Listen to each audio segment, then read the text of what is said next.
It is time for the latest and the most comprehensive breakdown of the biggest news stories from Western Visayas and around the country. I am Joseph Diamante and this is Panay News Wrap-Up.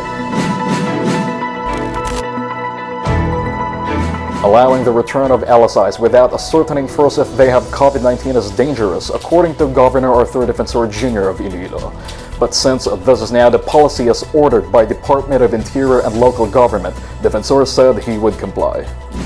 The provincial government won't anymore require LSIs to undergo either a rapid diagnostic test or reverse transcription polymerase chain reaction test before coming home. An advisory from DILG Assistant Secretary Marcelo Morales on August 25 stated the refined policy guidelines on the management of LSIs only require medical clearance certificate and travel authority. Defensor said provincial governors were apprehensive that this new policy would result to surges in cases of COVID-19, but would nevertheless follow the directive. Where will LSIs and repatriated overseas Filipinos be quarantined if local government units run out of isolation facilities? Governor Arthur Defensor Jr. said hotels, resorts, and other accommodation establishments operating in the province may be utilized.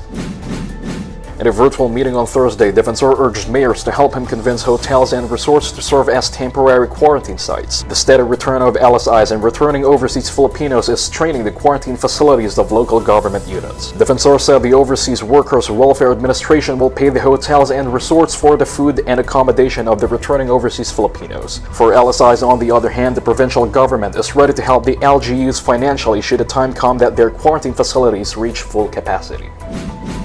Some 10,000 individuals in 5 local government units in Negros Occidental, including Bacolod City, will be tested for COVID-19.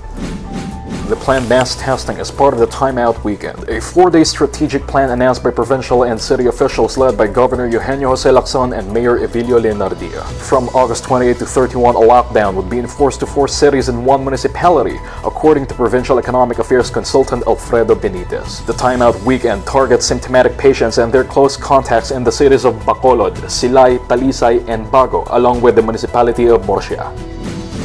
The Department of Health said private hospitals in Western Visayas committed more beds for cases of COVID-19.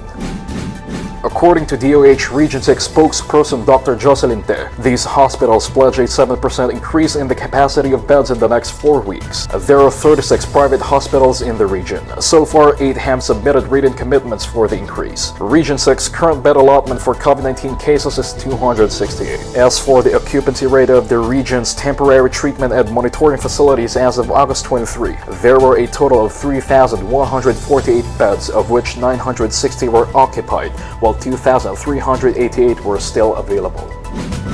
And those were this week's latest headlines. This is Panay News, the #1 digital and printed news in the region. Follow us on Facebook, Twitter, and Instagram. Good evening.